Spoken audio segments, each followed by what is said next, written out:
What's going on, guys? TieFly85 here again. And I'm T-Rec87. And we're not obviously in our normal recording setup today because Tyfly is busy out running errands and doing stuff. But he wanted to take the time, and we both wanted to go over EA's press conference from yesterday, what they revealed, what they showed off, and give you our thoughts and opinions. So with that in mind, let's get to it.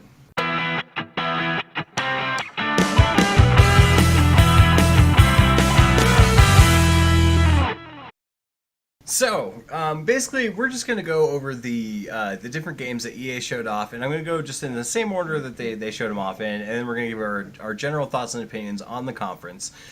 First up that they showed off was Battlefield 5. Ty, what did you think about that? I think it's going to be an amazing game. It looks great. And I am really excited with the Battle Royale mode that they're going to be coming out. Because it looks like it's definitely going to be some competition overall to PUBG and Fortnite. Because, I mean, PUBG kind of didn't necessarily know what they were doing with it. And Fortnite seems like it's really designed towards kids. So I'm really excited if they can pull this off. Yeah, no, absolutely, and I am excited for another. I'm excited for somebody to get the battle royale mode right. I feel like PUBG has a good thing going on. So does Fortnite with their it's much more cartoony and kid friendly. But I want to see a good visceral battle royale mode. I mean, just watching the trailer from the conference, I watched this scene where this dude just is in a tank and he just plowed through a house. I love the ability to just the destruction in the Frostbite engine. I think looks fantastic. I am super excited for this game. And just for any of you, maybe any of you Xbox players out there that maybe have not played Battlefield, just so you do know, Battlefield 1, which is the previous game, is still a great game. It is on sale this week for $15 for everything. So if you've been kind of thinking about Battlefield 1, now would be a great time to probably jump in. For $15, you really can't go wrong. So with that, I think Battlefield was a definite good win for EA. I think it was a good start. They came out of the gate strong with a good game. So anyway, enough about Battlefield. They did show a number of sports games, and they showed FIFA, and they showed Madden, they showed NBA. I kind of want to just lump them all together, honestly.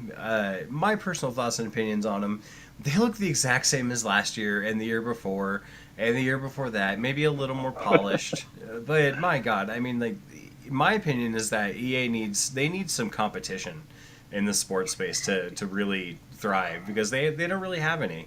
And these games just they don't look inspired, they don't look new, they look like they're full of microtransactions. Like the NBA trailer showed off a million different types of shoes, and my first thought was just oh, how much is that going to cost me? To be able to have the sweet pair of sneakers that I want. So I'm a little disappointed with the sports games. I don't know. I don't know if you're a sports fan at all, Tyfly, but You got to get them Nikes. Gotta get them Nikes. Gotta get the swoosh. Yeah, for sure. No, No, I completely agree with you. It seems like sports games have kind of, I don't know, have they taken a dive? Have people just kind of lost interest in sports games? It's not even that there's not interest, it's that there's no competition. Think of a different series other than the 2K series. There's not one, dude. They're all... That is true.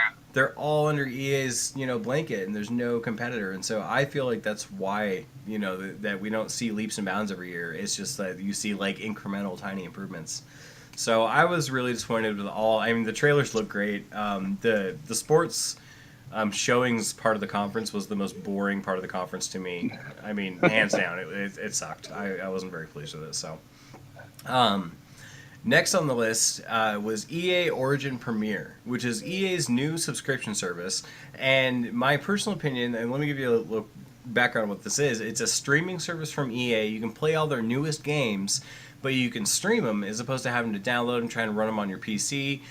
People were saying that you could just have your TV and a $20 controller, and you could be playing the games high def, boom, spelling out the end of the console era. Basically, is what they're trying to do. I think that this could be really big for EA, and it could also be a huge misstep if it doesn't work well, or if it's overpriced. I don't know. It could be good or bad. I don't know. What do you feel about it, Type I completely agree with you. I mean, hopefully it's at the right price point, and if it really is designed the way that they showed it, where you can literally just take a remote and access it wherever you are, then that would be kind of an amazing thing. Obviously, not wherever you are. You have to be next to the internet connection and TV and stuff. But Right. if it is that, cutting of the cord, kind of like they did with the whole Direct TV and all that stuff, people getting rid of cable.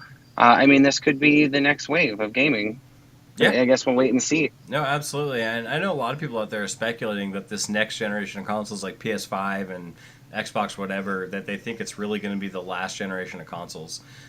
So I think this is an interesting experiment by EA. I think it could go well. I think it could be horrible. I mean, a lot of it is I don't know if people have across our country have like strong enough internet connections to really make this a widespread adopted thing to make it profitable for EA, but I guess we'll have to see. I don't know. I need to know more about it before I pass judgment. So, yeah.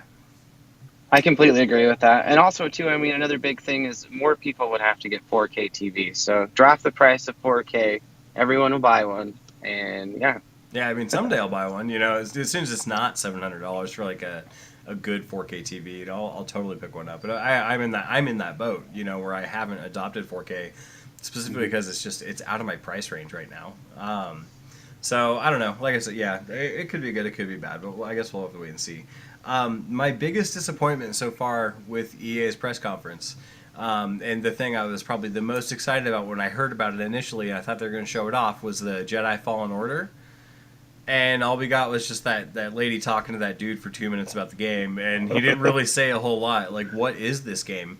All we know about it is that it's set during the time between episode 3 and 4 when like the Jedi Purge was going on, when all the Jedi were being hunted down and you're a Padawan.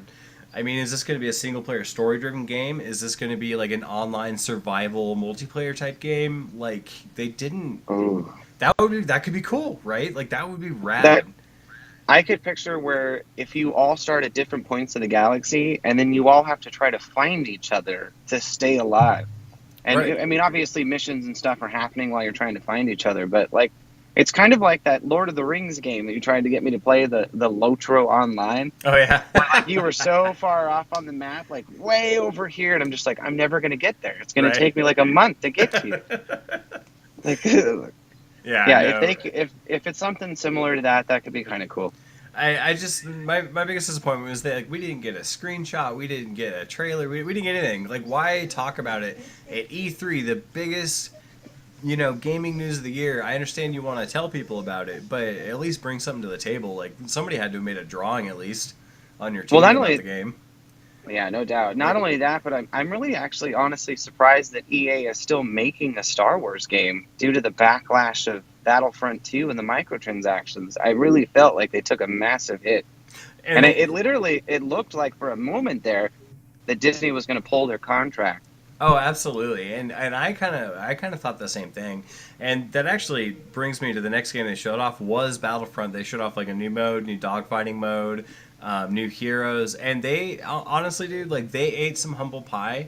They even apologized about the launch of Battlefront 2, saying like, yeah, we screwed up, we're sorry, and it's good to see them do that. I'm glad they're doing that, and I hope they're adjusting their Archer. Anyway, sorry everybody, my dog was having a freak out moment, so I had to excuse him from the room. Anyway, they ate a huge piece of humble pie, and I think it was really good of them to do that, saying like, yeah, we screwed up, we understand that, and they showed off some new Clone Wars stuff that they're going to be launching for Battlefront 2, and I think this game could have been so much better if they wouldn't have screwed up the launch. So it's good to see them try to make it right. I think it's a little bit too late. But nonetheless, I'm glad they didn't just like try to brush the game under the rug and pretend it never existed after what happened at launch. I'm glad that they're actually trying to fix it and stay in the course. So it does make me happy, I guess, in that aspect. Yeah, I mean, I can agree with you. I mean, it's nice that they're able to, eat a piece of humble pie. But as far as it goes, I really do feel that I mean, even though they want to apologize and admit that they did wrong, I feel like that took a huge, massive hit for Battlefront 2. Like so massive, I don't even know if they could make a comeback. No, they really can't. I don't think they ever really will. I mean, until maybe Battlefront 3, and it has to be something where, like everybody's trust in the series at this point is very shaken, and a lot of people used to love that series back in like the PS2 days, and now everybody's very like wary about it just because they're just like and so. It's going to take a lot for them to build that trust back, but the new modes, like there are new heroes. There's going to be like Obi-Wan, Anakin, General Grievous. I thought it all looked neat. I think that's going to be really cool. The new dog fighting mode is going to be really rad. So I am happy about Battlefront.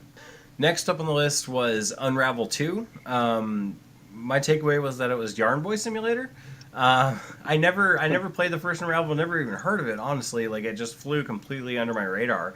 And it looks neat, I think, the trailer, and you play co-op, and they didn't specifically say, I'm assuming you can play it on the same console together, but they didn't explicitly state that, and so it could just be like an online co-op where you both have to own the game, which would suck. But it looked like a cute, fun little game. I don't know. Have you seen a trailer on it? Yeah, for the Unravel. Yeah, no, it looked like a pretty fun little game. I mean, it kind of reminded me of the original release when PlayStation came out with, what was it called? Oddworld or Odd. It was the little little guys that were all like all yarn looking. Oh, the name escapes me. It's yeah. I know exactly what you're talking about. Everybody will know exactly what you're talking about, and I can't remember the name of it either. You're like a little yarn, you're a sock pup or like a little sack boy. Sack boy. Yeah, it was a sack boy. Yeah. Yes. Yes, but you could create the worlds, and everybody could create. Yeah, Little Big Planet. Yeah, thank you. Yes, it kind of reminded me a little bit of Little Big Planet, but like more maybe in immersive. I don't know if that's the right word I'm using, but it looks really good. Let me just say that. Yeah. It looks great. It looked good. It looked like a niche, like the indie style game. Obviously, with some production value behind it. It looked, cute and adorable. Everything I've ever wanted in a ball of yarn. But it just, I don't know. I need to see more on that game before I can say like, yeah, that's a $60 game. To me, just based on that trailer, I was like, I'd pay $30 for it and play it, if it was good. But I wouldn't pay $60. So it looked good though. Sea of Solitude. This game looks strange, is all I can really say about it. They showed a brief trailer. They didn't even really tell you. I don't know if this is just going to be like a platformer or what this is going to be, but basically like you're a young woman that is like super suffering from loneliness, and she turns into a monster because of it. And then the trailer, really all it showed was a bunch of places with water and her running around. It didn't really show like what this game is actually about. So I honestly, I don't know if you saw the trailer, but it just didn't look engaging to me. I wasn't like, it didn't hold my attention at all. I need to see more, but as far as like right now goes, it didn't look interesting to me, honestly. Yeah, I know. I actually, tell you the truth, I never heard of that game. Yeah, no, and there's good reason behind that, honestly. So anyway, we're gonna skip past Sea of Solitude because, like I said, it wasn't very good. The NBA and Madden, reveals, like I said, this is boring. It doesn't look any better. It looks the exact same. They need competition.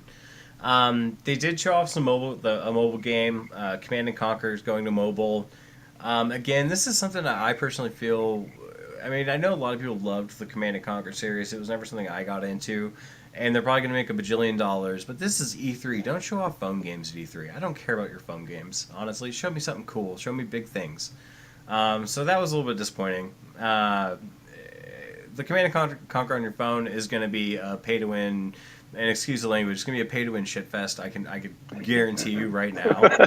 It's all it's going to be, dude. Every single one of those types of games is pay-to-win. Like, that's what you got to do, and that's what they're counting on, is those people that will shell out $100 to win this game. So wasn't super excited about that. Now, last and biggest reveal, I think, at E3, they showed a little bit more about Anthem. Do you think, just really quickly, sorry, not to interrupt you there. Go for it. Do you think that it's because of the massive controversy from last year with the microtransactions? Because it wasn't only Battlefront. Like, there were other games, too, that got caught up in that. Do you think that microtransactions are still going to be a massive thing going forward? Like, do you think it's still, like, it's just always going to be there now, like app games? So yes, I do. I think that they definitely had to take a step back because of all the controversy from like Battlefront. But they are not going to give up that business model of having extra revenue and having games as a service. Microtransactions aren't going away.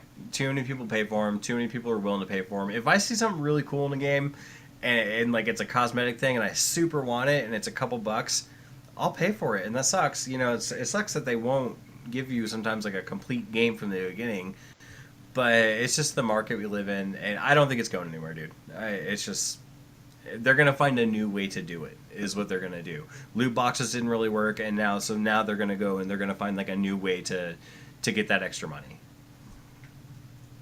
I guess that makes sense, but I wish they would do something different. I mean, some studios aren't going to. Some studios, are backing down from it, and some studios are proud of the fact that they're not doing it.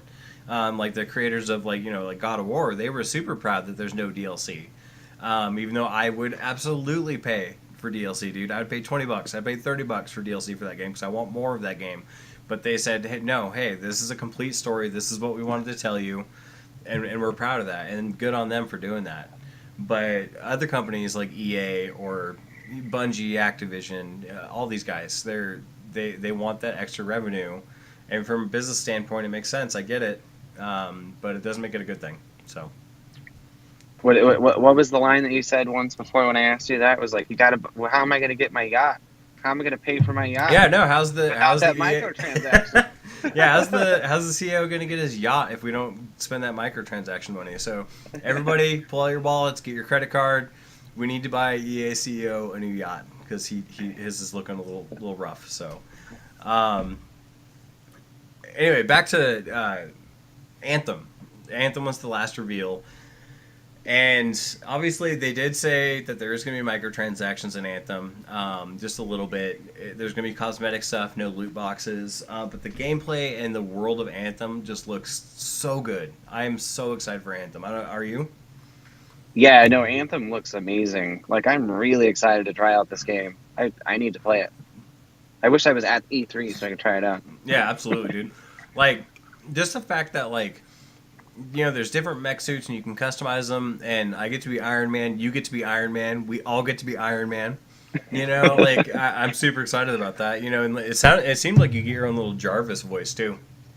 Yeah, no, it was sort of British, Yes, it did really remind me of that, being in the Iron Man suit. Oh yeah, I mean, and there are definitely some Destiny comparisons there. I mean, it's a little bit similar, but the biggest difference I can tell you as a huge Destiny fan versus what I've seen in Anthem is the world of Anthem looked alive. It wasn't like just this barren landscape that was like pretty to look at, but there was like monsters roaming around. There's gonna be like storms that change the environment. Like, it looks so cool, and so I am so stoked for Anthem. Anthem's gonna be a day one for me. I'm definitely gonna be playing it. So and hope you will be too, along with me. So.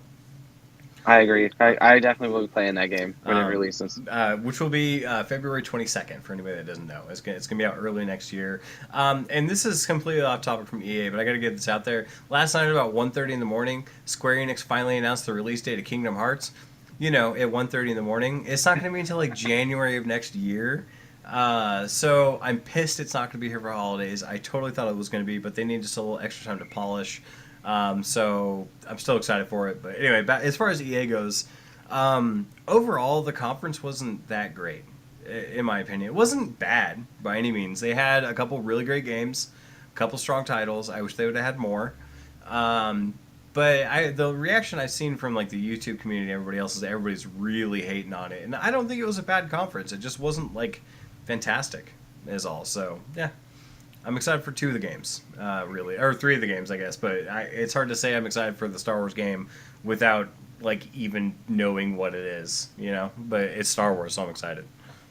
Yeah, no, I definitely would say the Star Wars game would be the most thing that I'd be most interested to see. Yeah. So I'm kind of wondering if they're like holding back. Like, would they release something, or would today have been it? Like, today would have been the moment to do it. E3 hasn't actually technically started. It's not until the 12th, and so they could still pull something off and actually have it. I don't know. It's hard to say what's going to happen. They may come back and show some of the new Star Wars game off, which would be really cool. It'd be like a really great like last minute thing. Like, hey, oh by the way, and here's a clip in the new Star Wars game. Like that'd be really cool for them to do. But I guess we'll have to wait and see. We got a lot of E3 to cover. Speaking of which, just so everybody knows, Bethesda's conference is going on right now. The Microsoft E3 conference. It may be over by the time this video gets done uploading. But do expect coverage from us on that. Maybe it's gonna be myself. Tyfly might be able to join in on that. But I will be covering their conference, and I'm pretty much going to be covering every single conference that I see on E3. So, anyways, do you have anything else to add, Tyfly? No, I think that's it. I guess the hugest takeaway, yeah, it was a pretty disappointing Yeah, I conference mean, it was kind overall. of just meh. You know, it was more EA, more of the same. The couple glimmers of hope in there. But anyways, that's it for today, guys. I hope you guys have a great day, and we will see you again soon. Yeah, thanks for watching, guys, and always remember, stay awesome.